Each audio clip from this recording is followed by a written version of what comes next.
Olá, boa tarde a todos. A gente vai começar o painel. Antes disso, eu queria passar algumas mensagens rápidas. Primeiro, como vocês já sabem, o painel está sendo transmitido ao vivo para as pessoas de todo o Brasil e esse conteúdo vai ser gravado. Então, para os outros painéis que vocês não estão conseguindo assistir agora, vocês podem ver depois no site da conferência. Ao final desse painel, é bem importante que a gente deixe a sala, porque depois a gente vai ter um keynote acontecendo aqui, a gente precisa preparar o espaço, tudo bem? Como vocês também já sabem, as perguntas estão sendo feitas pelo aplicativo Slido, que está no aplicativo da conferência, ou pode ser acessado no browser sli.do, utilizando a hashtag, o código BC19. A hashtag já está colocada lá, não precisa colocar de novo. Para me apresentar, eu sou Luiz Covatti, segundo ano do MBA em MIT Sloan. Sou engenheiro formado pela Universidade Federal de Santa Catarina e é uma honra poder fazer a abertura desse painel. Antes de mais nada, eu esqueci de um outro aviso. Os vouchers a gente teve que fazer o esquema de vouchers porque a capacidade, como vocês podem ver, não comporta todos os participantes da conferência. Então, esse voucher dá acesso aos keynotes, mas a gente precisa que vocês cheguem com antecipação ao horário, tá? Como aconteceu hoje, se a gente vê que no horário ainda não, por diversas razões, o painel ainda não está cheio, a gente abre para outros participantes entrarem para melhorar a experiência de todo mundo, mas isso não necessariamente vai acontecer no próximo, a gente só pede que quem tem voucher chegue no horário. E também a gente sempre tem a sala de overflow, que é quase a mesma coisa do que estar aqui. Vocês vão ver no telão, podem mandar perguntas, é quase a mesma experiência. Então, também, se ficarem de fora, por favor, não fiquem tristes com a gente.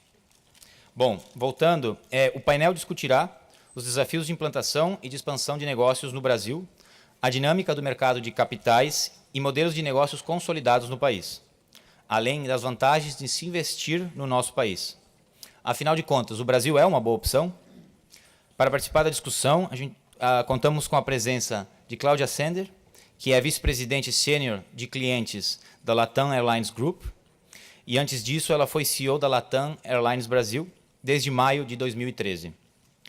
Antes de juntar-se à Latam, Sender foi vice-presidente de marketing da Whirlpool, Latin America, e também trabalhou como consultora na Bain & Company. Sender se formou em engenharia química pela Escola Politécnica da USP e possui MBA pela Universidade de Harvard. Roberto Salluti é CEO e membro do Conselho de Administração do BTG Pactual, ingressou no banco em 1994 e tornou-se sócio em 1998. Ao longo da sua carreira, foi responsável pelas áreas de renda fixa, local e internacional, antes de tornar-se COO, em 2008. Em 2015, passou a ser CEO do banco. Bacharel em Economia pela Universidade de Pensilvânia, Wharton School. Para moderar, convidamos o Florian Bartunek, sócio fundador da Constellation Investimentos, onde também é CEO e CIO. Também faz parte do conselho da Fundação Estudar, B3, Proa, Fundação Lehman e da Nova Escola. Também foi sócio do Banco BTG Pactual e é bacharel em administração pela PUC-Rio e formado no programa Harvard YPO. Obrigado pela presença de todos e com isso passo a palavra para o nosso moderador. Obrigado. Muito obrigado pelo convite. Assim, super entusiasmado de estar aqui com... Quer dizer, a Cláudia eu conheci agora, já parece que somos amigos há anos, né? A Cláudia é simpaticíssima e o Salluti é amigo há anos do BTG. Assim, os dois são celebridades com jovens, eu descobri, porque eles andam cercados de jovens. Assim. Então, a Cláudia anda, as mulheres, as meninas querem aprender, né? O Salluti é a mesma coisa. Né? Então, acho que vai ser um painel muito legal. Duas empresas, o Latam e BTG, líderes nos seus setores, há décadas no Brasil, então já passaram por todos os ciclos, então acho que a gente tem muito conhecimento na mesa. Eu queria começar aqui. O público é primordialmente de jovens, alunos e tal, estudantes. Então, eu queria, se vocês pudessem falar rapidamente um pouco da história de vocês, que eu acho que é sempre super legal contar um pouco. Você está de volta à sua casa aqui, Harvard, Salluti, Wharton, contar um pouco da época da faculdade, como é que você decidiu depois sair para a Bain, depois Latam, e o Salluti contar um pouco também a história do mercado financeiro, que eu tenho vários jovens aqui que têm interesse no mercado financeiro e acho que vão se beneficiar também. Legal. Bom, primeiro, obrigada à organização pelo convite, obrigada, Florian, Salute, aí, por compartilhar o painel. Eu tento aproveitar todas as oportunidades de estar junto com o pessoal que hoje está sentado num lugar que eu tive vários anos atrás, porque eu acho que a gente precisa ajudar a fazer a diferença, né? Eu brinco que para trabalhar pelo Brasil, a gente não precisa trabalhar no Brasil, mas a gente precisa garantir que a gente traz esse conhecimento e essa vontade, esse fogo que o brasileiro tem de fazer o nosso país um lugar melhor. Bom, minha história, super rapidinho, eu venho de uma família bastante humilde, imigrantes da Europa durante a guerra, que foram para o Brasil com basicamente nada, e tudo que hoje eu tenho, eu devo ao meu país, eu devo ao nosso esforço e às oportunidades que a gente teve lá. Eu me formei no Bandeirantes, né, no colegial, resolvi que eu queria ser médica, porque meu pai é médico, mas ele achou que não era uma boa ideia ser médica, então ele não quis que eu fosse médica, eu fui fazer engenharia, então, para contrariar. Fiz engenharia química na Poli, foi um período super bacana, eu acho que para quem... É uma história diferente. Eu juro que é a mesma que eu conto em todo lugar.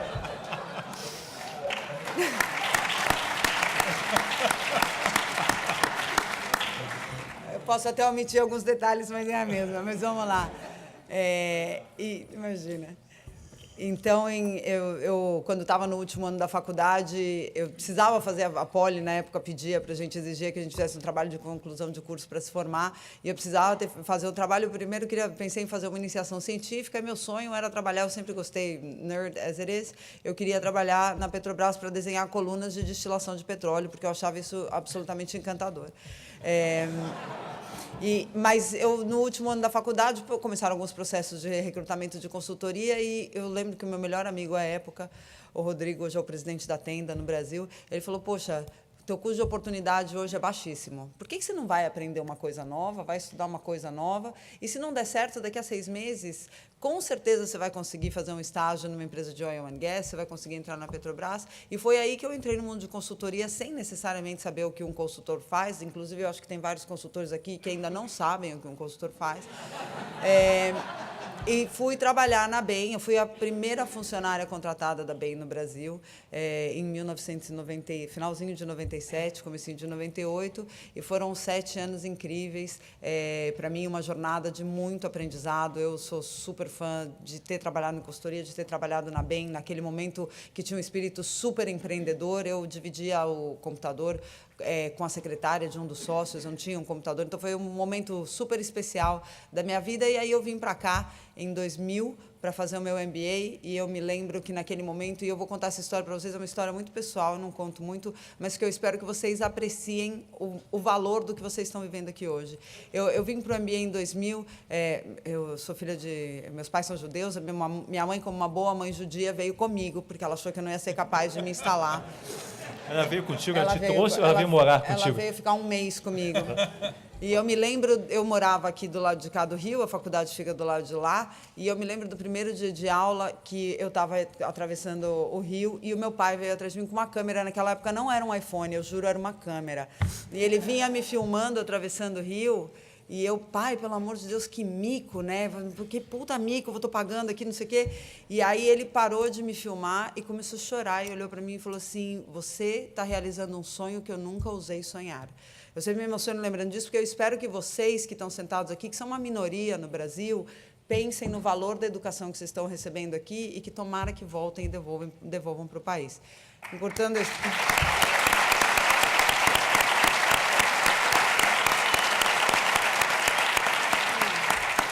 Para fazer agora a história mais curtinha, eu voltei para o Brasil, trabalhei mais alguns anos com consultoria. Nessa época, eu trabalhei com aviação.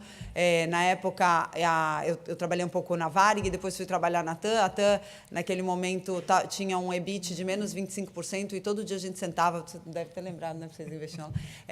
A gente sentava todo dia para ver quem que a gente ia pagar, quem que a gente não ia pagar.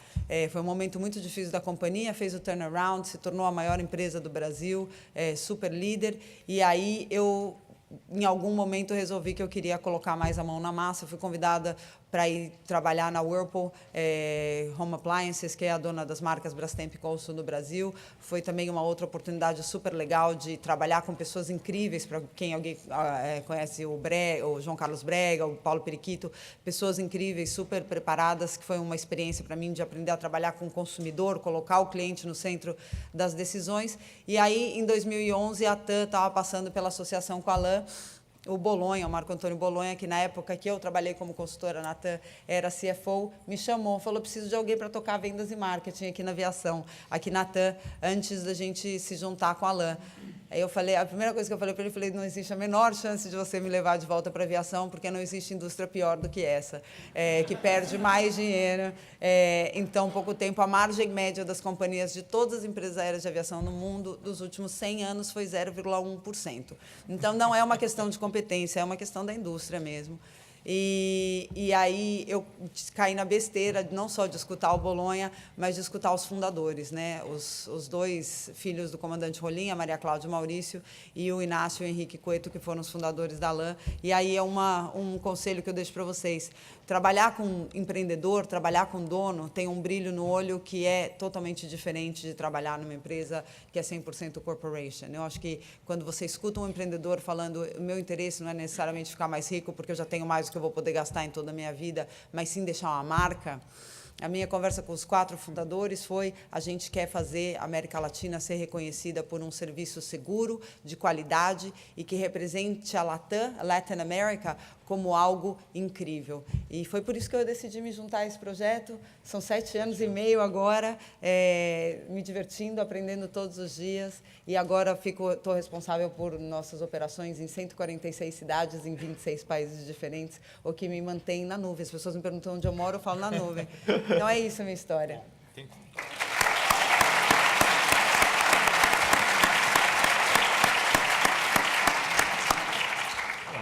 Tem mais perguntas para você depois, mas Salute, conta a tua. Devia ter sido mal educado e pedir para falar primeiro, né?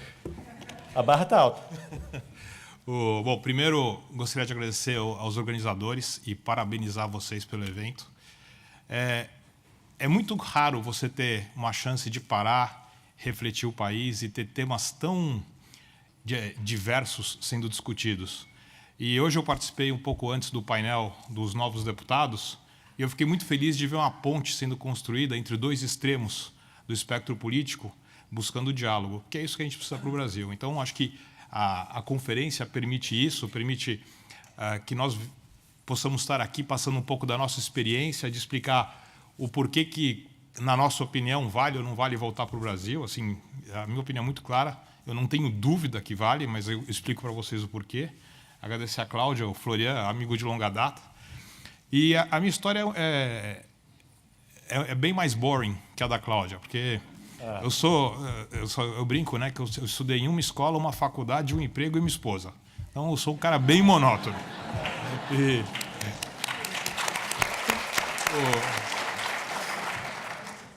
Mas, basicamente, eu acho que uma coisa que a Cláudia falou, que eu também tenho na minha família, é a cultura de imigrante. E a cultura de imigrante te faz uma coisa que é o seguinte: você, quando vem de uma família de imigrante, você sabe que nada é de graça, que ninguém vai te dar nada, que você tem que conquistar. O meu pai, tanto do lado da minha mãe, eram imigrantes ingleses. A minha avó foi uma das fundadoras de Londrina. E o meu pai, na verdade, ele nasceu em Haifa, quando era Palestina. Quando virou Israel, eles estavam no Líbano. Aí ficou aquela política de quem está dentro, quem está fora, está fora. Com isso, ele virou um refugiado no Líbano, um refugiado cristão. Acabou crescendo lá, ficou órfão de pai cedo, mas aí acabou crescendo, estudando. Na verdade, a minha avó botou ele para ser padre, porque era o único jeito de ele conseguir afford uma educação. Com 21 anos, eles resolveram ir para o Brasil, porque a situação de conflito religioso estava absurda. Um dos meus tios foi sequestrado porque chamava Jorge, o outro foi baleado porque foi dar uma carona para uns amigos. O meu pai desceu no ponto do bonde, 2 minutos adiante o bonde explodiu. Aí minha avó falou: chega, vamos embora. Tinha uns amigos no Brasil, vieram para o Brasil. Então, meu pai chegou com 21 anos, não falava português, no Brasil. Aí foi, e uma coisa que meu pai sempre me falava que me deixa como uma lição é o seguinte: eu vim para o Brasil em 59, ele nunca voltou para as origens dele até ele ter ficado doente 50 anos depois. Ele falou: o Brasil é meu país, o país me acolheu, eu vou fazer tudo para ajudar o país de volta. E isso é uma lição que ficou para mim muito na minha cabeça. E aí, uma outra lição que ficou na minha cabeça: o meu pai foi para a faculdade, eu nasci quando ele tinha 33 anos. Ele foi para a faculdade depois que eu tinha nascido. E ele era diretor de cinema, então ele foi estudar a London Film School. E aí depois teve uma carreira de empreendedorismo de sucesso, e eu sempre acompanhei muito isso nele. Todas as férias trabalhava com ele, e eu acho que eu devia ser o único mané que era numa produtora de cinema e, em vez de ir no casting, ia para contabilidade. Aí meu pai chegou para mim e falou: oh, filho, na boa, você não dá para cinema. Eu falei: eu também acho que não. Ele falou: então vai estudar. Aí ele sempre prezou muito educação. Eu tive aí a sorte de estudar no Graded minha vida inteira. E quando eu me formei, aí eu vim para Wharton.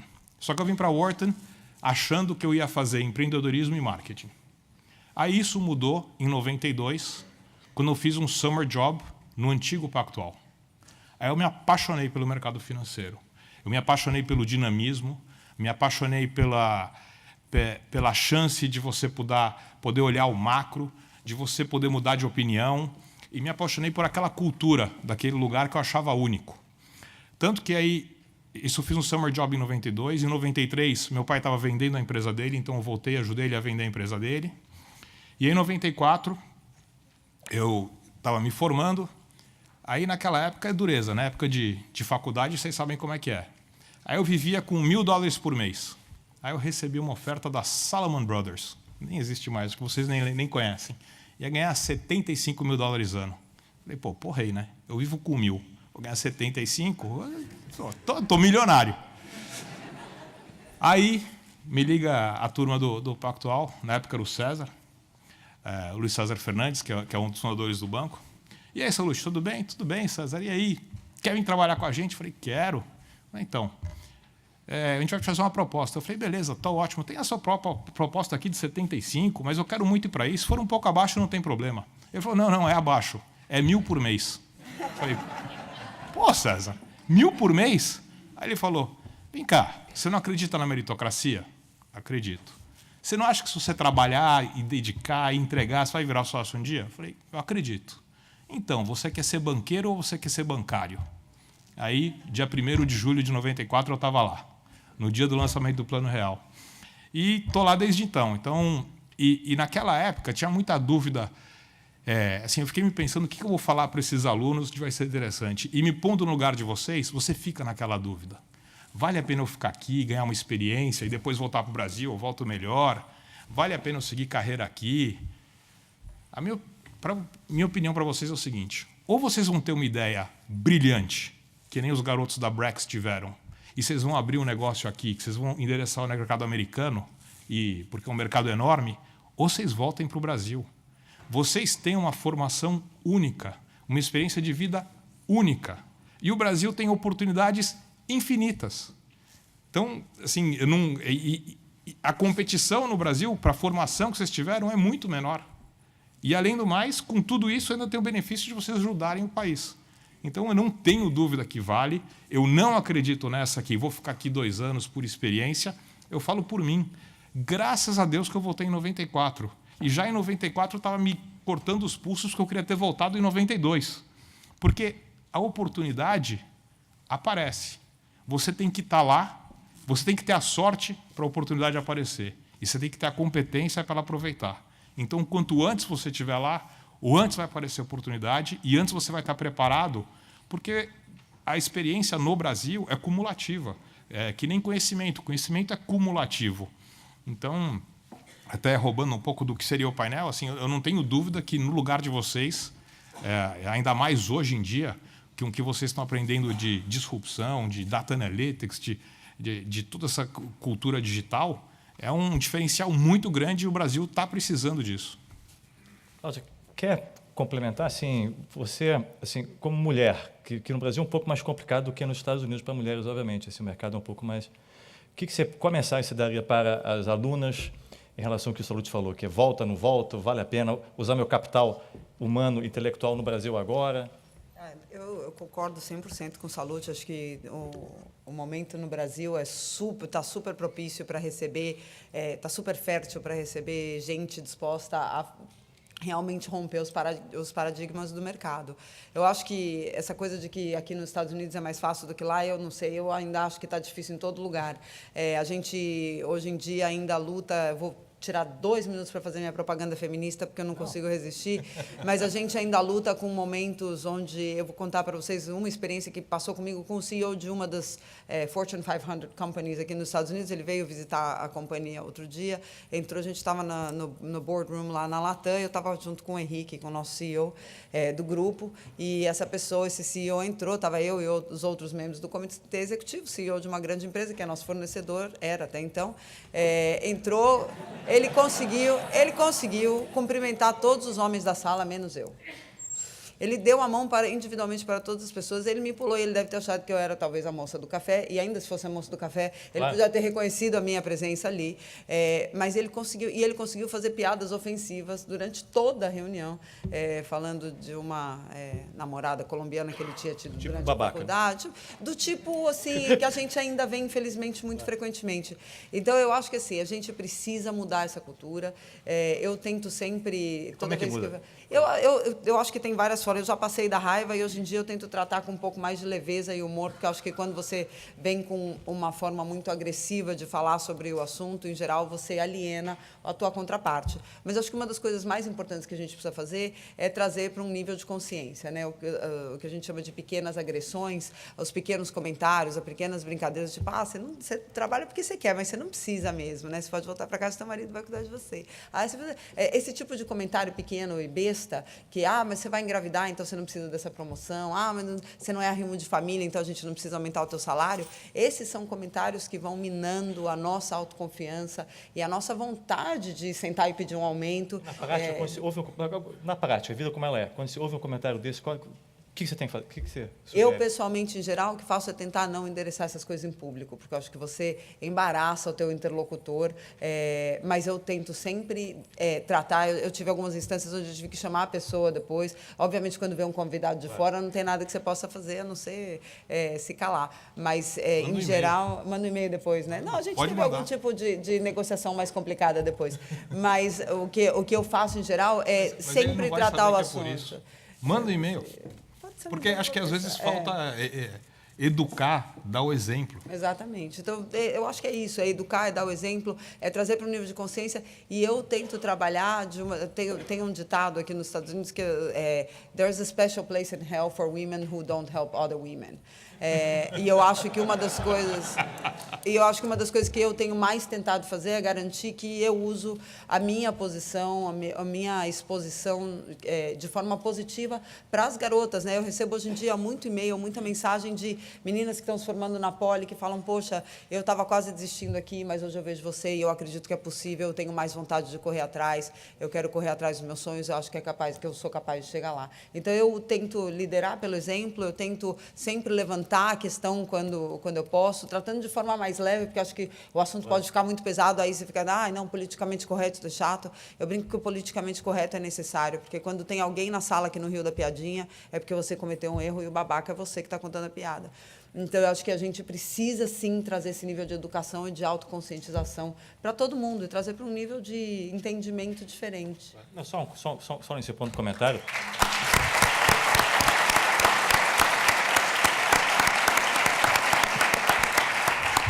A gente, na Constellation, realmente acredita que as mulheres podem são, na verdade, melhores investidoras que os homens. Eu vou explicar por quê. Porque o homem é muito cabeça dura, sabe aquele negócio? Está perdido, a mulher pede ajuda. Não, eu sei onde estou indo, mas pede ajuda. Não, eu sei onde estou indo. Na minha época não tinha Waze lá atrás, né? E o homem é muito mais cabeça dura, né? Então, a gente tenta incentivar, mas é difícil, porque não chegam os currículos. Então, a gente está nas faculdades para tentar incentivar, dizer assim, dá para ter uma carreira no mercado financeiro, é legal. Então, eu sou super fã da tua pauta, acho super legal. Posso aproveitar a tua propaganda? Isso é uma coisa verdade. Tanto que a gente criou no Brasil um programa de mentoria com as nossas sócias para encorajar as mulheres a entrarem no mercado financeiro. Porque, por alguma razão, tem essa visão de que pô, não vai porque não tem chance. E é impressionante como tem sido bem sucedido. Então, essa parte... E o ideal é isso mesmo. Se a gente conseguir botar as nossas sócias para fazerem essa mentoria, aí você vê que não é fake. Claro. Então, Eu estou encorajando aqui todas as mulheres a irem para o banco. Vocês dois, já que vocês abriram a pauta, as mulheres sabem que elas são capazes. Os meninos agora têm que acreditar. E eu acho que vocês têm que fazer uma reflexão...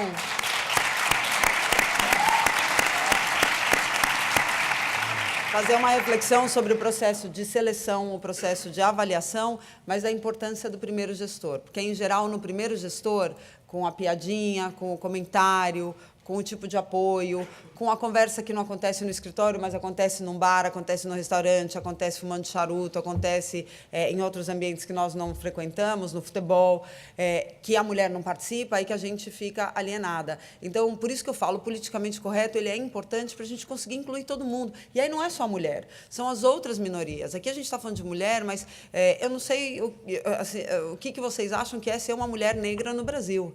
Né, uma mulher negra no Brasil, para conseguir ter algum tipo de oportunidade, o nível de obstáculo, o nível de barreira que ela tem que transpor, é difícil para a mulher, é difícil para o negro, para a mulher negra, é uma escalada morro acima, que é, assim, você já parte no visual, você já entra na sala perdendo em posição de desvantagem. Então, eu acho que tem um treinamento também para as pessoas que hoje estão em posição de contratar, promover, liderar, que precisa ser feito, que não é só de encorajar as mulheres a entrarem, mas para que a gente esteja preparado como empresa e liderança para receber. Legal, legal. E então o jovem, vocês convenceram o jovem a voltar para o Brasil.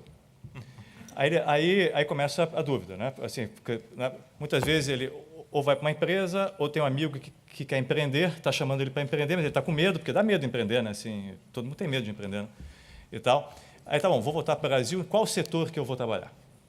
O que vai ser legal daqui a 5, 10, 20 anos? O que vocês sugeririam para os filhos? Assim, dizer assim, olha, se você puder escolher, se foca nesse ou naquele setor. Você tem alguma insight? Olha, assim, eu acho que você tem que fazer o que te dá paixão. Que se você não for todo dia trabalhar feliz, se divertir, você pode estar no melhor setor do mundo que não vai dar certo. Aquele negócio, assim... Se a Cláudia falar, vai trabalhar do setor aéreo, você nunca vai ser feliz. Não é verdade, porque eu tenho paixão pelo negócio.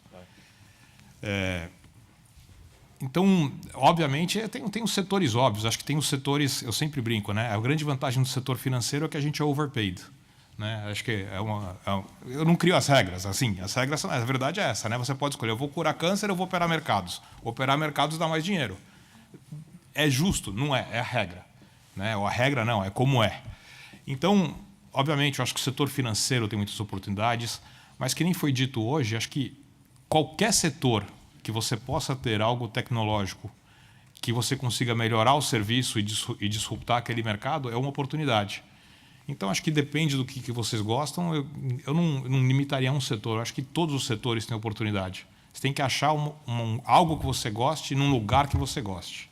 E aí, com isso, vai. Bom, eu concordo 100%. Eu acho que só, além de ter paixão, eu acho que vocês têm que pensar em duas coisas, né? Primeiro, trabalhar para uma empresa que vocês sintam que tem valores parecidos com os de vocês, né? Então, acho que tem o tema de alguns setores serem tradicionalmente overpaid, mas tem algumas empresas com as quais a gente quer ou não quer estar vinculados. Eu acho que isso depende de cada um de nós, mas eu durmo com a minha consciência tranquila de ter trabalhado para empresas que eu tenho orgulho de ter no meu currículo e de olhar para trás e saber, pô, fiz coisas legais lá. Segunda coisa procurem lideranças que inspirem vocês.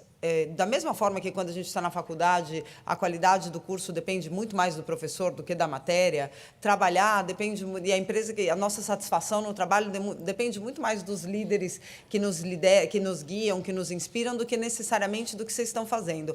Eu, quando trabalhei na Whirlpool, alguém pode falar, poxa, é muito chato desenvolver lavadora, né?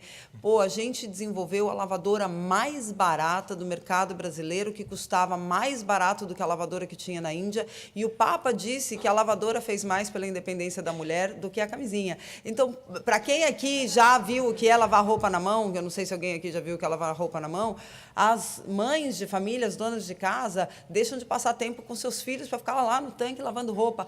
Tem algo mais impactante na sociedade do que você liberar o tempo da mulher para ela passar tempo com a família? Então, para mim, era algo que me inspirava. Então, eu acho que, tendo paixão, tendo um propósito, trabalhando como empresa que, de alguma forma, contribui e devolve para os valores que vocês têm, não tenho dúvida que vai ser feliz. Agora, super genérico, né? Eu acho que tem alguns, sendo mais específica, como o Salute falou, eu acho que tem alguns setores que têm muita oportunidade no Brasil. Educação, eu acho que ainda é um mercado que vai ser disrupted. Ontem a gente ouviu aqui o Salman Khan falando, acho que tem uma oportunidade enorme de ter uma transformação no sistema educacional no Brasil e que, ao mesmo tempo, pode trazer melhores margens para as empresas. A gente está devolvendo para o país. Toda a parte de turismo, eu sou meio enviesada para falar nisso, mas eu acho que turismo é a próxima fronteira para o desenvolvimento sustentável do Brasil. O Brasil recebe menos turista do que a Argentina por ano. Em um ano, o Brasil recebe menos turista que Paris em um mês. Então, a gente tem uma oportunidade aí de gerar emprego de valor para serviços, para infraestrutura, para um monte de setores hoteleiros, restaurantes, transporte, que eu acho que são enormes. E eu acho também que tem um tema da inclusão financeira e inclusão digital no Brasil, que quando a gente pensa na quantidade de pessoas no Brasil que ainda são alienadas do mundo de consumo, porque não tem uma plataforma de inclusão digital financeira apropriada, a gente hoje tem visto, né, o Nubank estava aqui, a gente tem uma série de outras empresas que estão crescendo e se desenvolvendo, mas, para mim, essa é uma das próximas fronteiras para trazer mais brasileiro para dentro do consumo, e aí tem uma oportunidade enorme juntando o digital com o mundo financeiro ainda no Brasil. Então, você falou de disrupção. É um assunto fascinante e assustador ao mesmo tempo para as nossas companhias, né? Salute, você está com essa pegada no BTG agora. Fala um pouco como é que você está vendo a disrupção, porque o fintech, o sistema financeiro, está sendo atacado todo dia, né? Como é que vocês estão tratando a disrupção? Como é que você vê isso? E, Cláudio, se você puder também comentar um pouco do setor de transportes. Eu acho que a gente tem uma posição um pouco única, né? Porque, ao mesmo tempo, nós somos o terceiro maior banco privado brasileiro, nós não temos uma rede de agências. Nós não temos legados para defender. Então, a gente tem capital, a gente tem algum brand, a gente tem gente boa, e você tem, com, digamos, o cloud computing, digital experience, performance marketing, data analytics, você tem agora a possibilidade de ter uma distribuição de varejo com capilaridade que era impossível no nosso business antes. Então, a gente, uns 4 anos atrás, resolveu parar de ter medo, ou acho que não era nem medo, porque não era disrupted, mas era o tema assustava, né? Assim, no meu caso, eu me sentia um analfabeto. Quando chegava alguém de TI para me falar que ia custar X ou Y, ia demorar tanto tempo, eu não sabia se era verdade ou não era mentira. Aí a gente chegou à conclusão que a gente tinha que enfrentar, aproveitar esta oportunidade. A gente se dedicou muito. Com isso, a gente teve que transformar o banco de ter só banqueiros para você ter todos os tipos de talentos que era necessário. Então, você precisava criar um ambiente onde, antigamente, você ia, sei lá, 5, 10 anos atrás, era todo mundo, é o que eu brinco, né? Era todo mundo coxinha no banco. Você vai lá hoje, você tem data scientist, performance marketing, programador, e a turma de engenharia, a gente está competindo com empresa de game. A turma de marketing com agência de publicidade. E com isso você consegue atrair um grupo, uma quantidade de talentos que deixa você atacar as oportunidades. E muita gente fala, não, BTG digital, mas isso é só parte, porque o que a Cláudia falou da inclusão financeira é verdade. Então, vamos falar só da oportunidade de investimentos. Qual que é a proposta de valor do BTG digital? A gente vai oferecer os mesmos produtos e serviços nos mesmos preços que antes só eram acessíveis para os multimilionários. Qualquer pessoa com 10 mil reais pode ter acesso a isso. Isso é uma proposta de valor imbatível. Imbatível. Isso é possível dada a disrupção tecnológica. A gente montou agora um piloto para PME. A gente está criando um ecossistema onde a gente vai oferecer inicialmente crédito, depois todos os produtos bancários através da PME, fazendo parcerias com fintechs.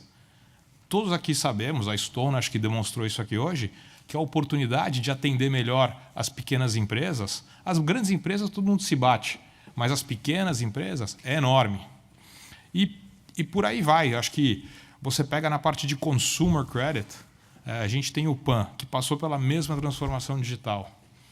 A pessoa, para tomar um consignado hoje, tem que ir na loja, aí fica lá com o pastinha. A gente transformou isso numa experiência digital, com assinatura facial, de reconhecimento facial.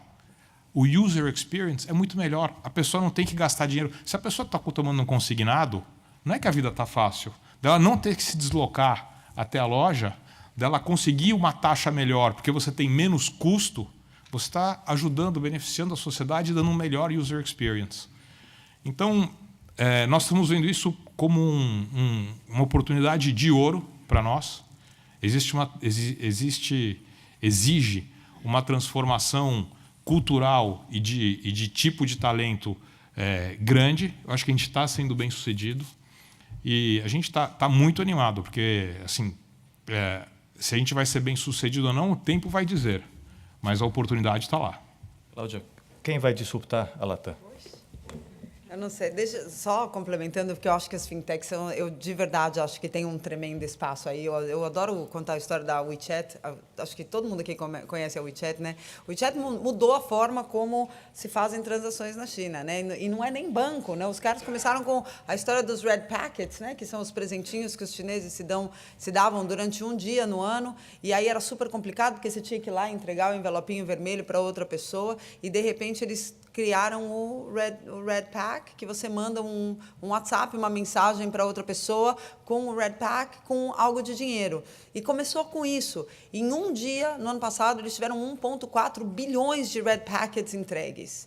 E eles hoje têm mais de 500 bilhões de yuan, não sei como é a melhor forma de falar a moeda, mas eles hoje têm uma quantidade, um volume de assets under management, porque as pessoas que antes estavam fora do sistema financeiro, hoje encontraram uma forma de fazer. E isso, para nós, é fundamental. Porque tem gente hoje que não compra uma passagem porque não tem como pagar, porque tem que ir até uma agência bancária. Porque hoje, para você chegar no aeroporto de Guarulhos, o táxi, às vezes, é mais caro do que a própria passagem. Então, eu acho que a gente, quando pensa na inclusão, e aí eu acho que a Stone é um excelente exemplo de coisas incríveis que a gente pode fazer quando a gente põe o sapato do usuário, quando a gente se coloca no lugar do cliente e a gente pensa como resolver o problema dele e não o nosso, a história é diferente. Então, eu acho que aí, não só no segmento financeiro, mas em um monte de outros segmentos ainda pode acontecer. Para a gente, eu ainda acho, a aviação é um negócio que ele envolve muita segurança, é altamente regulado. O ex-ministro da Aviação de Transportes falava que a única instituição mais regulada que a aviação é o casamento. E a gente tem um nível de observância que é muito alto. Então, obviamente, não acho que o nosso segmento não vai se transformar. Ele vai, mas ele vai se transformar, acho que muito mais como modelo de negócio do que como modelo de transporte, né? Empresas como Uber Aéreo e tal, eu não sei se eu me sentiria tranquila em subir num helicóptero ou num avião sem saber quantas horas de voo tem o piloto, se passou por manutenção o passarinho de metal que a gente vai subir ou não. Então, eu acho que aí tem uma série de outras preocupações que talvez retardem um pouco mais essa ruptura. O que eu acho que vai ter disruption mesmo é em transporte. Então, quando a gente pensa no que já está acontecendo nos grandes centros urbanos, por exemplo, a gente fala de mobilidade urbana, uma das perguntas que você fez, né? Quais são as grandes empresas de transporte do futuro? Eu não sei nem se vai ser a Uber. Os meus enteados moram aqui nos Estados Unidos, nenhum dos dois já... Eu, 18 anos, um dia, estava na fila do Detran para tirar a carta. Nenhum dos dois tem carta de motorista, um tem 19, outro tem 21. Eu falo, puxa, se fosse eu... Hoje em dia não faz mais diferença. Né? Então, eu acho que o que vai acontecer, além da economia do compartilhamento, a gente vai ter uma mudança de modais que vai ser fundamental. Então, eu ainda acho que o Brasil tem que passar por uma transferência de transporte e logística do modal aéreo e rodoviário para outros modais. Agora teve o leilão da ferrovia, para depender um pouco menos desses dois modais. A gente viu o que a greve dos caminhoneiros fez no Brasil no ano passado. Precisa ter um pouco dessa transformação para ter uma logística mais eficiente economicamente. economicamente, menos poluente e de menor impacto na sociedade como um todo.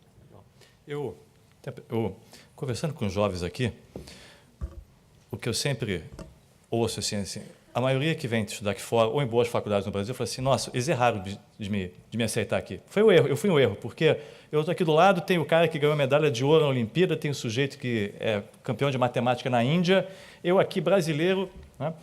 E ainda vai na biblioteca, às 3 da manhã o pessoal está estudando, o cara dorme, estuda, fala assim, nossa, eu estou... Né? Dá uma aflição no começo, não sei se alguns de vocês pensam aí, passaram por isso, mas... Né? E ainda tem os pais, falam assim, puta, eu estou aqui, não vou passar aqui, meu pai que ou me bancou, fez um sacrifício para vir para cá, vai ficar decepcionado, ou meu pai que tem muito sucesso vai ficar decepcionado. Então, dá uma vontade de desistir, às vezes, assim, no começo. Se vocês tiverem vontade de desistir na tua carreira, no BTG, em alguns momentos, como é que vocês lidaram com isso? O que vocês fizeram para continuar perseverando? A gente, HBS, chamava isso do síndrome do admissions mistake. E é engraçado que ninguém quer reconhecer, mas todo mundo sente, todo mundo se acha uma fraude. E, em geral... Levanta a mão aqui quem se sente um admissions mistake. Seja honesto, vai.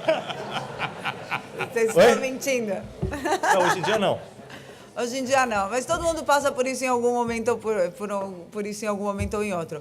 Então, eu acho que isso é super normal e é super normal ter dúvida. Eu tenho dúvida até hoje na minha vida. Eu acho que eu não tive só um emprego, eu só tive um marido. Por enquanto, espero que continue assim, mas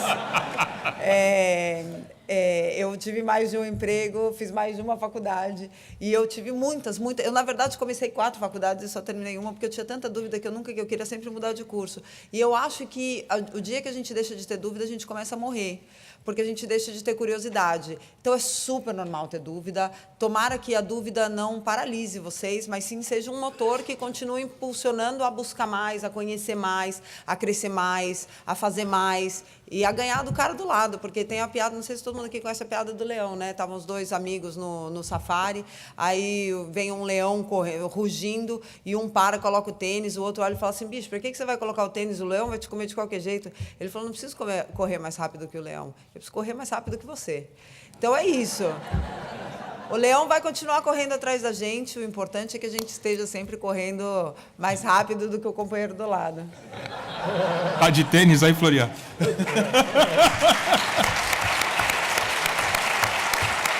Salute, posso fazer a pergunta?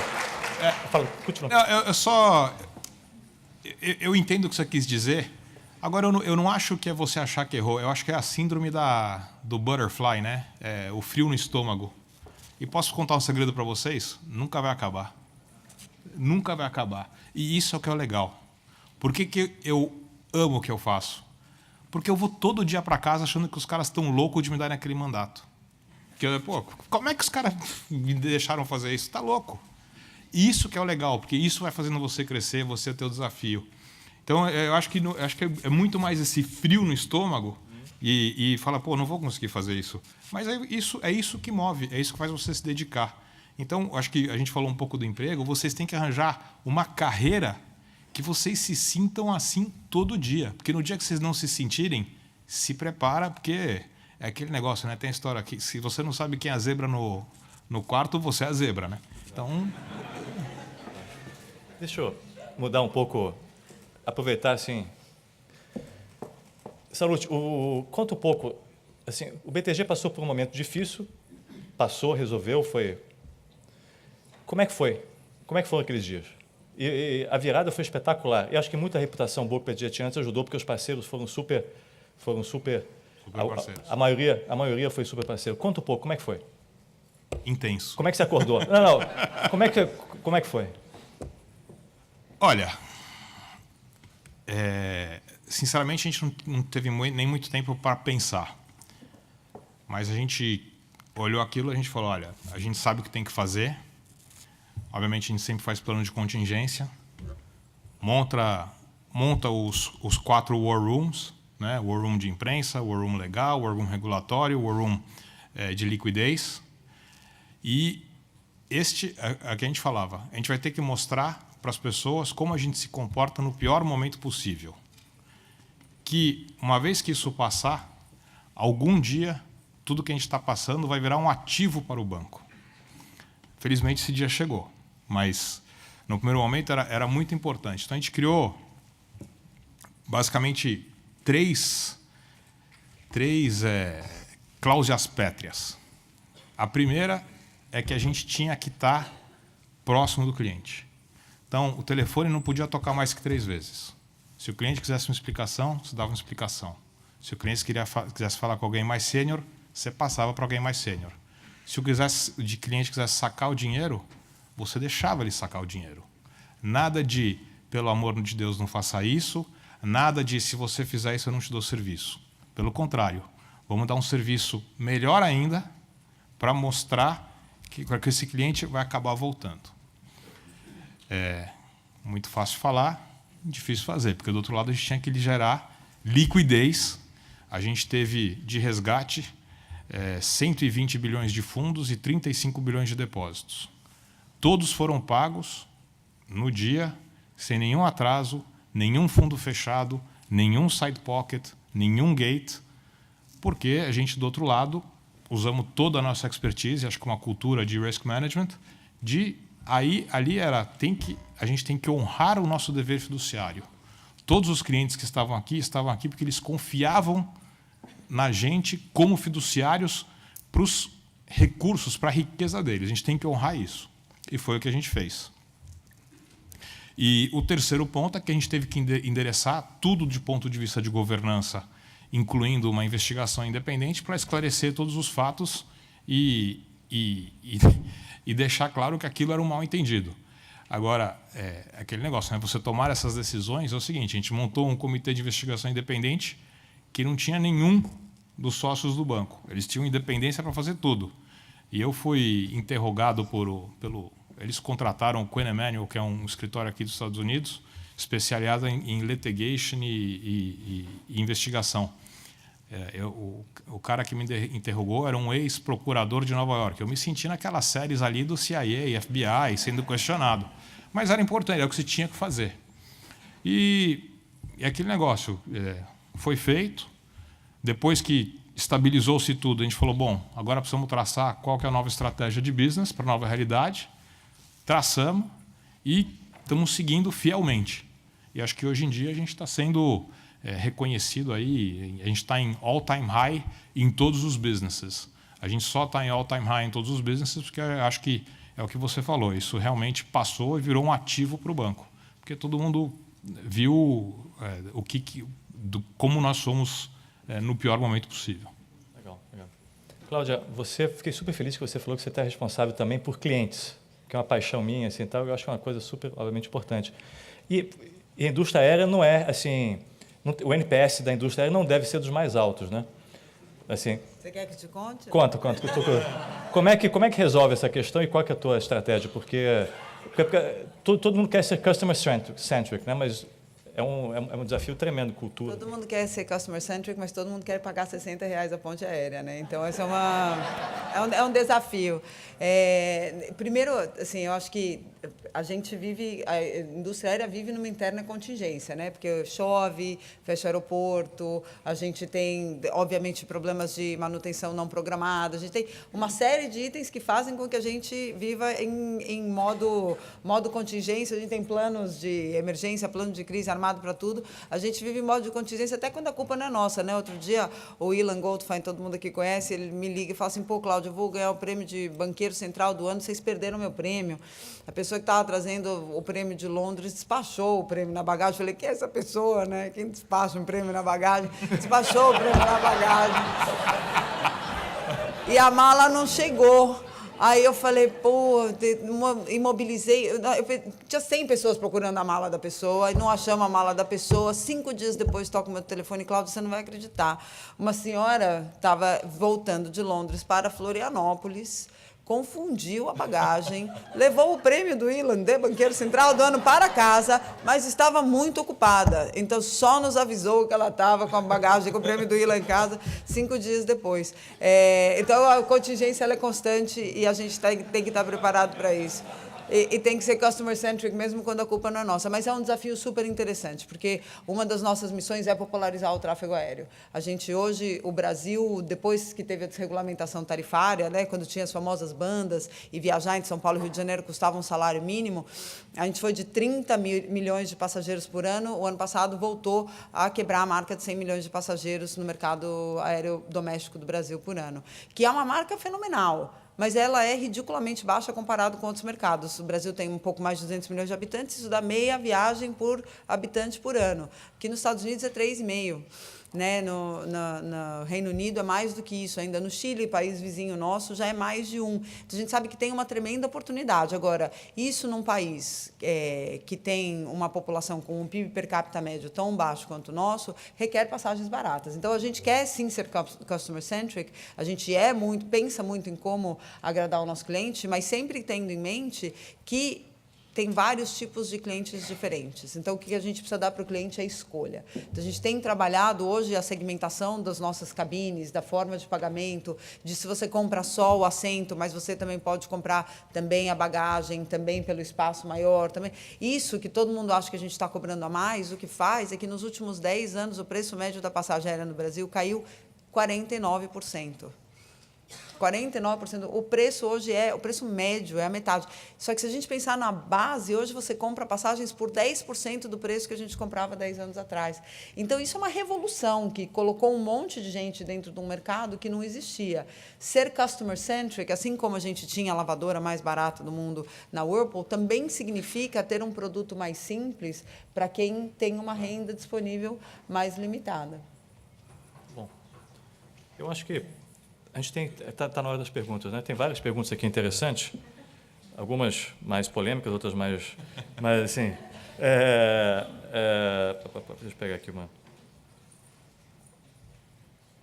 Qual foi o maior risco que tomaram na carreira e se vocês pudessem voltar 20 anos atrás, teriam feito alguma coisa diferente? Então, qual é o maior risco que vocês tomaram na carreira e se vocês pudessem voltar 20 anos atrás, vocês teriam feito algo diferente?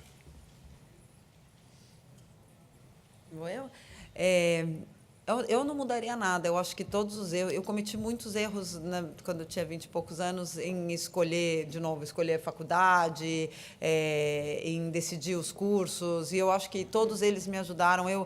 Eu quando saí do Bandeirantes, entrei direto na Unicamp, eu queria fazer engenharia de alimentos, eu achava que eu queria fazer, mas acho que mais eu queria sair de casa do que eu queria estudar engenharia de alimentos. E aí, depois de 1 ano e meio, eu me arrependi e decidi que eu queria mesmo fazer engenharia química e voltei para São Paulo. Então, eu, quando saí do colegial, eu entrei com 16 anos na faculdade, achava que eu estava na frente de todos os meus colegas e depois voltei para São Paulo com o rabinho entre as pernas 2 anos depois. Todo mundo já estava na faculdade, todo mundo estava 1 ano à frente. E eu acho que foi uma das coisas que mais me ajudaram quando eu comecei a trabalhar, a ter um nível de maturidade um pouco maior.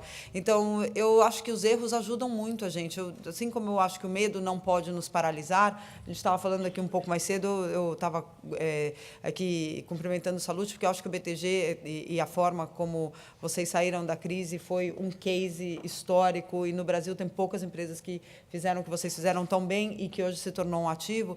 Mas uma das coisas que a gente sabe na nossa vida é que a gente vai cair. Todos vocês. Se não caiu ainda, vai cair. Eu já caí, todos nós vamos cair. A dúvida é, você vai levantar ou vai ficar no chão? Então, eu acho que os erros têm que ajudar a gente a crescer, a aprender com aquilo e continuar buscando aperfeiçoamento, aprimoramento. Então, eu acho que eu não mudaria nada. Mas o maior risco que eu tomei, eu acho que quando o Bolonha me convidou para ser CEO da operação no Brasil, eu tinha 38 anos, eu tinha 1 ano e meio de Latam, já era Latam na época, e eu tinha muito pouca experiência liderando massas enormes de pessoas, né? E o Bolonha, na época, me convidou e falou assim, eu quero te preparar para você ser a minha sucessora. Foi uma das pessoas que mais acreditou em mim na minha carreira.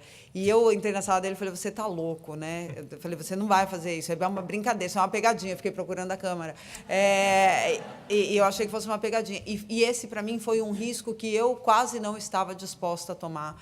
E tomei o risco combinado com ele que ele ia me ajudar e que ele ia ser meu mentor e que ele ia ser meu parceiro naquele momento em me ajudar a fazer essa transição, porque o Salute sabe, ser CEO é uma posição de muita exposição, é uma posição de muita cobrança, é uma posição de muita dúvida, mas, acima de tudo, é uma posição muito solitária. onde você, em geral, tem poucas pessoas para compartilhar tudo aquilo, toda a responsabilidade que você tem. Então, para mim, esse foi o maior risco. Ainda bem que deu certo, ainda bem que eu tive um super parceiro do meu lado. Bolonha me ajudou muito nesse momento, meu marido me ajudou muito também nesse momento. Acho que faz parte você ter parceiros sólidos do teu lado nesses momentos cruciais, mas foi um risco, podia ter dado super errado. Salute.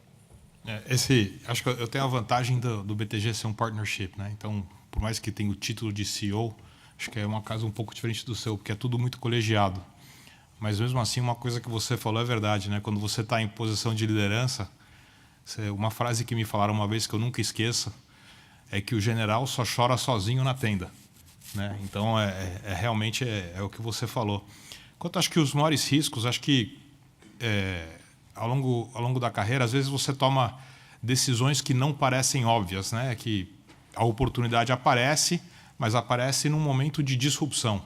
Então, quando eu assumi a renda fixa em 98, foi isso. Estava tendo um momento, uma divergência no partnership. Então, um grupo de sócios fantásticos, sêniores, fundadores do banco, estavam saindo. Apareceu a oportunidade. Aquilo podia ser um fiasco ou eu podia ganhar 15 anos na minha carreira. Eu corri o risco, ganhei 15 anos na minha carreira.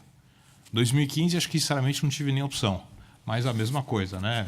Eu fui promovido a CEO overnight, acho que numa das maiores crises que teve de corrida financeira.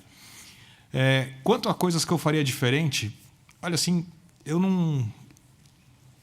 sou muito, eu brinco, né? Eu sou muito feliz com a carreira que eu tive. Uma coisa que a Cláudia falou que é verdade é que você não faz nada sozinho, você tem sempre seus parceiros. É tua esposa, teu marido, teus pais, teus filhos. E às vezes você deixa pequenas coisas te consumirem, que às vezes você tem tão pouco tempo de passar com eles, que você deixa aquelas besteiras te consumirem e depois se arrepende pelo tempo perdido. Então, uma coisa que eu tento me disciplinar ao máximo e estou constantemente me arrependendo chegou em casa, desliga e dá atenção total. Porque é aquele negócio, não importa o FaceTime, importa o quality time. Então, essas pessoas que te apoiam sempre, quando você está com eles, você tem que ter certeza que você não está com a cabeça em outro lugar. E isso, vira e mexe, eu me pego fazendo isso e se arrepende na hora. Deixa eu aproveitar e fazer uma pergunta que a gente faz no painel final, é estudar sempre, para aproveitar. Uma grande cagada na vida. Algumas. Eu vou começar. Eu acho, quando eu virei vice-presidente na Whirlpool, eu tinha um modelo mental muito claro de que eu tinha virado chefe de uma equipe pela primeira vez. E notem a palavra chefe, né? Foi a primeira vez que eu assumi um grupo maior, com relevância muito grande dentro da companhia. A gente estava desenvolvendo todo o portfólio para a América Latina, um momento onde a gente estava batendo recorde de vendas, de market share no mercado e etc. Então, eu coloquei na minha cabeça que eu precisava mandar super bem, então que para eu mandar super bem, eu precisava saber tudo o que estava acontecendo na minha área. E eu precisava validar todas as decisões que estavam sendo tomadas. E aí eu me lembro que o clima dentro da minha equipe ficou um horror, né? E eu comecei a perceber que as coisas não estavam indo bem, e eu chamei uma coach na época para ajudar a facilitar uma discussão de como que a gente podia melhorar a dinâmica dentro da equipe. E aí ela fazia um negócio super interessante, que era entrevistar todos os membros da equipe, entrevistava os meus pares, entrevistou meu chefe na época. E aí eu lembro que o que saiu, ela traz os quotes depois, né? E aí ela fazia assim uma pergunta para as pessoas da equipe, que era: se você pudesse fazer um desejo para o gênio da lâmpada, qual desejo você pediria? O que você pediria para ele? Aí eu lembro que as frases eram assim: eu faria ela desaparecer. Eu traria o predecessor de volta. Eu não sei o quê.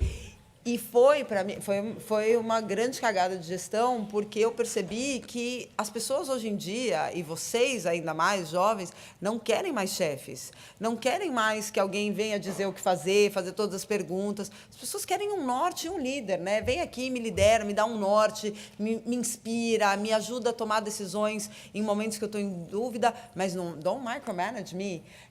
E eu acabei perdendo gente boa da equipe por conta disso. Aprendi muito nessa época. Foi foi muito difícil, me custou um tempo, me custou muito tempo de coaching, não de terapia, mas me ajudou muito a quando eu assumi depois na Latam, onde 100% dos meus reportes diretos eram mais velhos do que eu, e tinha gente que tinha mais tempo na aviação do que eu tinha de vida, a entender o meu papel de forma diferente.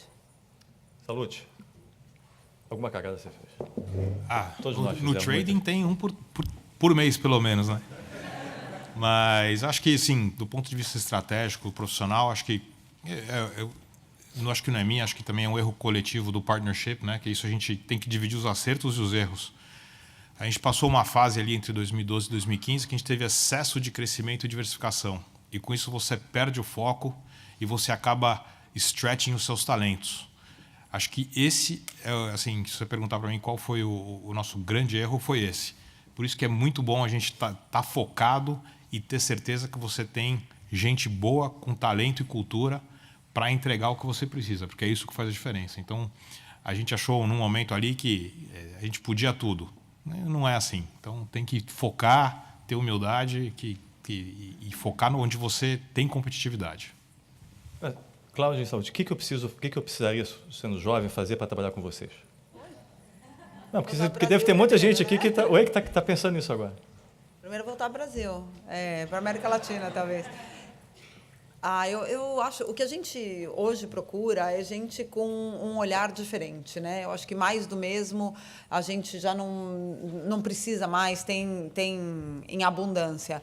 Mas pessoas que consigam falar a linguagem desse novo consumidor e traduzir ela de uma forma estruturada para a gente conseguir continuar inovando, desenvolvendo novos produtos. A gente hoje, inovação é super difícil dentro de uma empresa grande como as nossas, mas o que a gente tem feito é tentar segregar dentro da companhia algumas áreas, alguns polos. Então, a nossa equipe digital é uma equipe que trabalha super separada, a gente trabalha com muitos parceiros, com startups que trazem essa visão diferente, mas o que a gente está buscando é isso, a gente com uma visão que olhe o mundo pelo outro lado do prisma e que consiga trazer uma visão analítica, uma visão sistêmica para ela ganhar escala, né? A Latam transporta 70 milhões de passageiros por ano. Não serve muito para a gente uma solução que venha para um avião. A gente precisa para os 350 da frota. Então, alguém que consiga ter essa visão inovadora, mas escalável.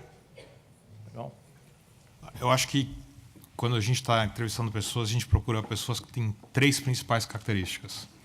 Primeiro, alguém que está procurando um projeto de vida e não um emprego. Que tem que acreditar, tem que achar acreditar que vai ser sócio e se comportar como sócio desde o day one. Segundo, alguém que saiba estudar, saiba aprender. Tudo vai mudar. Se você não souber ser autodidata, se desenvolver, aprender, reaprender, não vai dar certo, porque as coisas vão sempre mudar. E o terceiro é resiliência.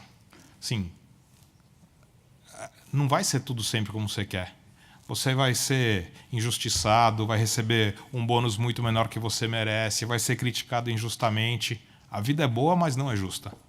Então, tem que ter a resiliência para passar por isso.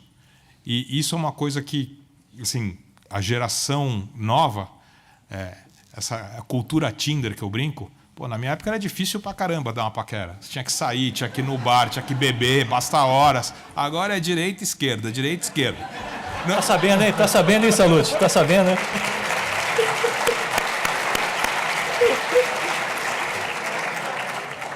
Não é assim. Então tem que ter a resiliência para aguentar a frustração e não desistir. Acho que com essas 3 características, acho que, obviamente, tendo a parte técnica, você vira sócio do banco. Legal. Uma pergunta Ou aqui sócia. Uma pergunta à plateia aqui. Qual a rotina deles? Jornais, que horas acordam, o que leem, como se atualizam? Onde comem ou que vivem, né? Não, também. Bom, a primeira coisa que eu faço quando eu acordo, eu ponho a mão do lado para ver se meu marido tá, porque se ele tá é porque eu estou em São Paulo, né? Se ele não tá, eu estou em outro lugar. A segunda coisa, eu tento descobrir onde eu estou. Mas, em geral, eu eu tento me atualizar através principalmente de jornais meio eletrônico, né? Então eu leio um pouco do que está acontecendo no mundo e um pouco do que está acontecendo no Brasil, fazer essa mistura, porque hoje o que está acontecendo principalmente nos países da América Latina tem bastante impacto no meu negócio, no meu trabalho. Então hoje eu tenho um mix aí de clippings e de e-mails que eu acesso. Eu tento, acho que o esporte, para mim, sempre foi uma válvula de escape importante. A minha jornada de trabalho nunca foi menor do que 10 horas por dia, em geral, muito próxima de 12 a 14, imagino que a do Salute não seja diferente, e eu acho que a gente precisa sempre de uma válvula de escape. Eu já fiz de tudo um pouco, o último esporte que eu estava praticando agora era Muay Thai, que eu treinava de manhã por influência do meu enteado, que me colocou nessa vida, até que eu tive um problema no ombro, agora estou procurando outro. Mas o esporte eu recomendo a todos, porque vocês vão viver mais de 100 anos, com certeza, a gente não sei se chega lá, e além de ser uma válvula de escape super importante, é algo que vai ajudar vocês nos momentos mais difíceis a manter a saúde, porque a máquina falha. E eu viajo muito, né? Então a minha rotina eu começo no escritório cedo, ou eu vou para o aeroporto pegar um voo, e eu passo em geral, pelo menos uma vez por semana eu estou em cima do avião. Então, não tem muita rotina. Salute. Similar a Cláudia, eu fiz um acordo ali. Eu bloqueio das 5h30 da manhã às 9h30 da manhã para mim. Então, acordo 5h30, malho, vejo meus filhos, vou para o banco, leio. Eu não gosto de ler clipping dos principais jornais do Brasil. Eu gosto de ler ali a notícia do canto de página, ter a minha interpretação do que está escrito lá.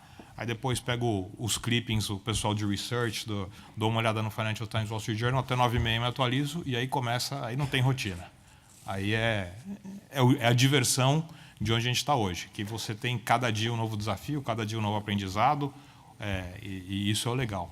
Mas você ter esse bloco e você separar um tempo para ter, acho que pelo que eu ouvi da Cláudia, por mim, a nossa droga é o esporte.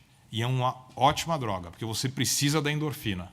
O dia que eu não malho, o dia não acaba, eu fico de mau humor. Então, realmente, acho que ajuda muito. Então, essa rotina, você tem que se informar e você tem que estar com esse tua rotinazinha que você precisa de... É 1 hora para você, não precisa mais que isso. 1 hora bem feito, tá feito. Só vou incluir, obviamente, eu esqueci de mencionar uma parte muito importante que é a família, né? Apesar de eu não ter filhos, eu tenho 2 enteados que, infelizmente, já foram embora de casa, já estão morando aqui, mas eu tenho um monte de sobrinhos e sou super próxima da minha família, então sempre que eu acho que uma das coisas também que você falou um pouco do teu blog de manhã, uma das coisas que eu sempre recomendo não existe nada que vai te segurar tanto quanto a tua família nos momentos mais difíceis. Então, além da tua saúde pessoal, ter ali, construir as tuas relações, os teus amigos. Eu tenho um grupo de amigas que é a minha rede de apoio, que eu tento encontrar com elas o mais frequentemente possível, e faz parte da minha rotina hoje conseguir esse tempo para conviver com elas. Eu recomendo para todo mundo aqui, para quem já viu o Happiness Work, que foi feito aqui pela Universidade de Harvard, que foi um estudo que foi feito com vários, que acompanhando as pessoas por 60 anos. As pessoas mais felizes e mais longevas são aquelas que têm as relações de amizade mais profundas ao longo da sua vida. Então, acho que tudo isso faz diferença e ajuda a gente a ter uma vida muito mais feliz. Legal. Vamos só voltar para o nosso painel aqui, que é investimento, a gente quase esqueceu. Tá tão legal, não? Salute, onde é que você investe seu dinheiro que não seja nas ações do BTG e é para comprar Brasil? Bom, praticamente só tenho ações do BTG. Mas, assim, o pouco de liquidez, eu separo, grosso modo, 30% para líquidos, para poder oportunisticamente aproveitar as oportunidades, 50%... Líquidos não é whisky, né? Não. Na faculdade. Era bom, né? 20% em líquidos, com uma visão mais de longo prazo, aí... delego para os fundos, e 50% ou em fundos de médio prazo ou ações. Quanto a comprar Brasil ou não,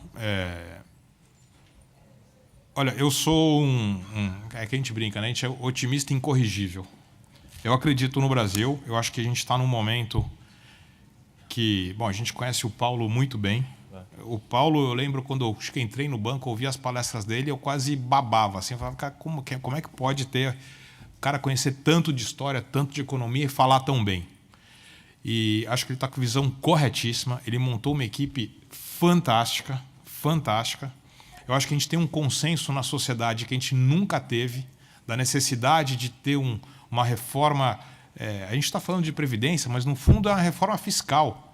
Se o Brasil, a gente só precisa botar a nossa previdência no mesmo padrão do resto do mundo, acabar com os excessos.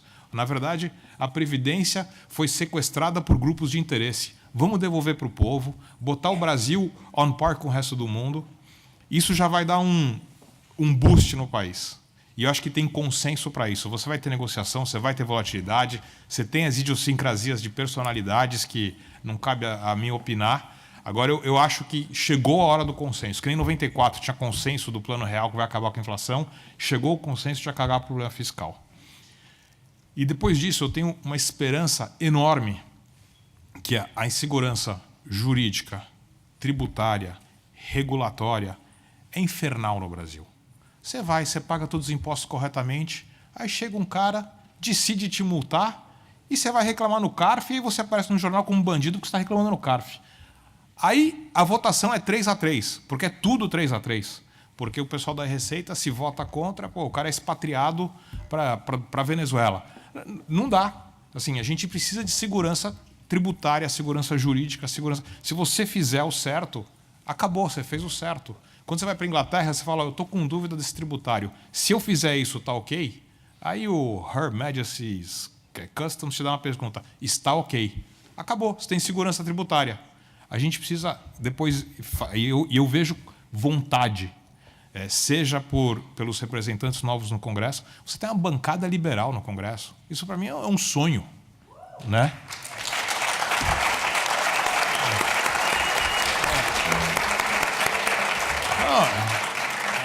Uma bancada pró-empreendedorismo.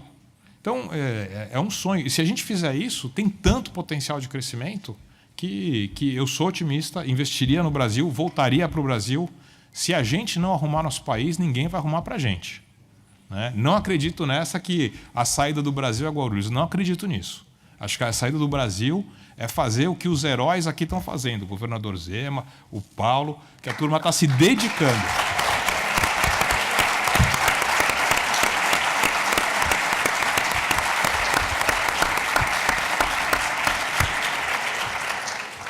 Cláudia, você que está um pouco mais perto do setor real, como é que estão as coisas? Eu sou otimista, mas nem tanto. A gente está bastante mais cauteloso. Acho que a gente está esperando ainda algumas coisas. Você falou de um ponto para a gente que tem 3 coisas que são muito chaves que precisam acontecer. A reforma tributária é uma delas. Acho que não existe nada tão complicado quanto o sistema tributário brasileiro. O que a gente tem de tema no CARF também é uma loucura. A gente, para vocês terem uma ideia, eu vou só dar um exemplo porque eu achei ele maravilhoso. A gente vende lanche a bordo, né? E aí toda vez que o avião decola, a gente tem que contar quantos sanduíches tem, quando pousa, a gente tem que contar quantos sanduíches tem para recolher o imposto na origem e depois saber no próximo destino, no próximo voo onde estava. Aí eu pergunto, aonde que o sujeito deu a primeira mordida? Quando ele estava sobrevoando São Paulo, Rio de Janeiro ou Espírito Santo?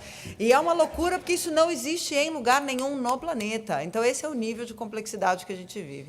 O segundo é todo o tema de segurança legal, insegurança regulatória. Todo mundo está aqui acompanhando o que está acontecendo com a Avianca, quer dizer, eu acho que muitos estão acompanhando. A Avianca está num processo de recuperação judicial super complicado e o Brasil é signatário de uma convenção chamada Convenção da Cidade do Cabo, onde diz que isso é uma convenção mundial para os arrendadores de avião, que diz que se você não me pagar o aluguel do avião por X meses, eu posso ir lá e buscar o avião. Na época da Varig, o Brasil não era signatário dessa convenção, então o que acontecia é que os aviões da Varig pousavam fora do Brasil e não conseguiam voltar, porque o lessor ia lá e arrestava. Hoje em dia, a Avianca só voa no Brasil. O que acontece? Vai lá um juiz e dá uma liminar. Então, a ANAC falou, pode ir lá buscar o avião, porque a gente é signatário. Então, vai lá e busca o avião.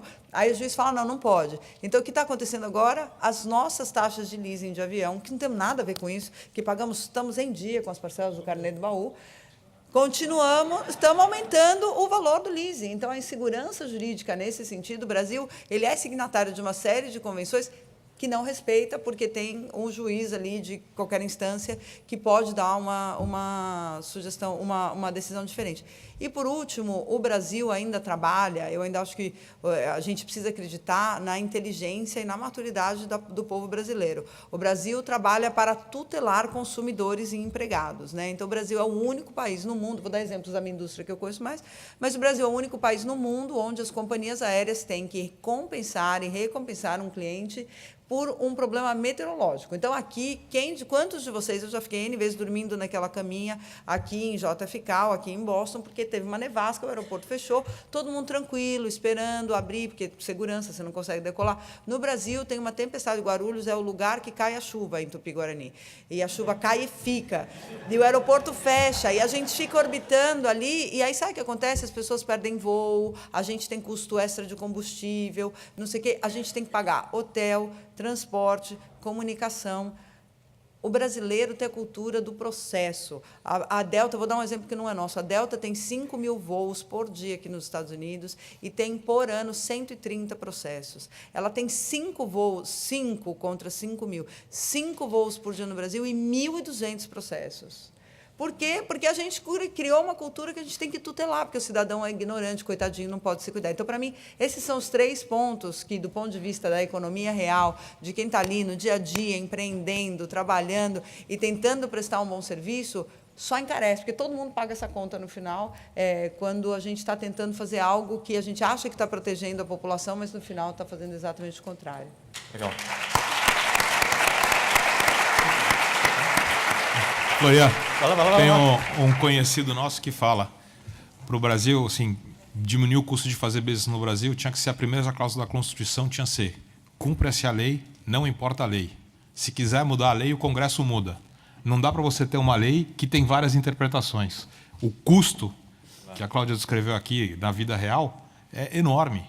E as pessoas acham que estão ajudando a fazer justiça social.